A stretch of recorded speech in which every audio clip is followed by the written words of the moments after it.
Going on, guys? In this one I'm going to be going through why I don't publish low content books anymore on Amazon KDP. I have had a little bit of success with these types of books. However, overall I've just come to the conclusion that it's not really worth it for me to publish in these books anymore, and I'll go through why that is. Now, the first thing is the fact that the profit margins are super low when it comes to low content. Usually most of these books range from like $5 to $9, and this is genuinely just peanut money. It just really isn't worth it in my opinion, because the royalties you receive are very low for the work that you do, and you really just have to compete on price with these people all the time. It becomes super annoying and overall just not worth it. The next thing about low content books is it can be harder to get verified reviews if that book is not eligible for Kindle. Now, if the Kindle version gets blocked, or you're just not allowed to put it on Kindle because it doesn't work for a Kindle book, which usually they don't, it makes it very hard to get the verified reviews because you don't have the Kindle version. You have to get someone to review your paperback, buy your paperback, and then review it. Obviously, the paperback's more money, so this can be harder to do. So if you're getting reviews through Pubby and things like that, this becomes a problem. Not only that, if you do get this book translated, which is actually very easy to do because there's no words in the book, you just need to change the cover, it's actually quite hard to get reviews on those books. Because if you want verified reviews, if you want reviews on a book that's in a translated market like Spain, French, German, you need to be able to get a verified review on the US store, and then it will transfer over to the Spanish store or whatever. If you can't do that, you actually need to find a French person to leave a verified review on that platform.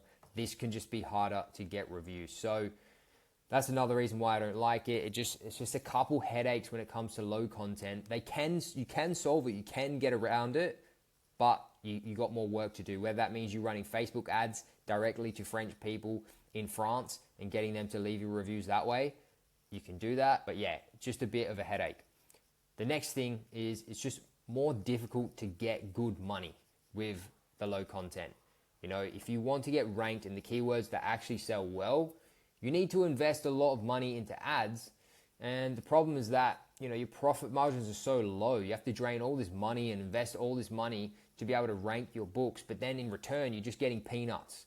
And it's just like, you're actually better off using that money on books that are going to generate more income, in my opinion.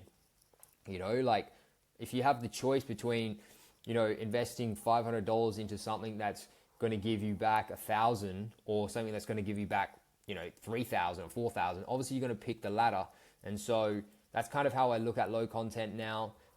This isn't always the case. There's always exceptions, and you know, it really just depends. But overall, this is how I feel about it and why I usually stay away. And the next thing I'll say is it's not a bad idea. It's just better to invest outside of this, like your medium contents, your long form contents, especially if you can publish on Audible. You know, you've got the long form on Amazon and the long form on Audible. Like, you got two income streams just there, which is obviously beneficial. Now, exceptions to the rule. When should you publish in low content?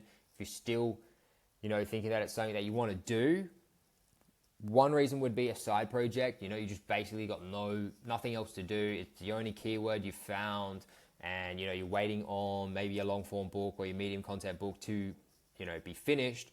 Sure, go ahead and do a side project. The next one is trends. If you create a trend, whether it's like Easter, Christmas, or even just an overall trend that's happening in the world, these books can do very, very well.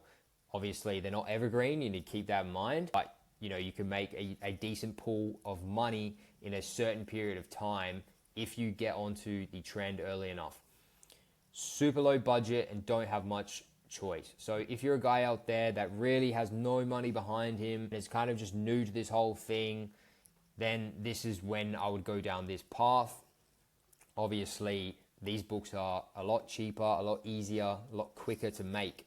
So if you're starting out, sure, get the ball rolling, get some profits going with these types of books first, and then work your way up to your mediums and your long forms. The next thing is, you have an edge where, basically you need to have an edge when your book is more, how do you say it? If you're going to publish in these books, you need to understand that you need to have an edge inside your competition. Because if you're just another coloring book with, 50 unicorns and everyone else has that, and then you're pricing your book higher, like, you're not going to compete with these people. It's not going to work. So if you are going to publish in low content and all the competitors are at $5.99, $6.99, $7.99, these types of low prices, you need to think, how can I publish this book at $9.99, at least, at minimum, but provide so much more value that the customer goes, yeah, okay, an extra $2, extra $3, this makes sense. The way you can do that is obviously by having like a better quality book, a better cover, maybe more content, maybe some bonuses inside the book, maybe a video tutorial, things like that. You got to start thinking outside the box and basically just separate yourself massively from the competition so it becomes a no-brainer for the customer to go and buy that book. That's when I would say that is a exception to the rule. But yeah, overall, guys, I don't think low content is a bad idea. It's still profitable. It's still something you can make money from. I just think if you're going to invest this money and then you're also going to invest all this money in ads, I would prefer to choose that money to be invested in a medium content and a long form content, because I know for sure that they generate more profit. And obviously we're in this to make money. So that's just the decisions I make. But yeah, that wraps up the video of what I want to say and why I don't publish in low content anymore. If you have any questions, feel free to hit me up in the comments. Happy to help. Thanks for watching the video, and I'll see you in the next one. Peace.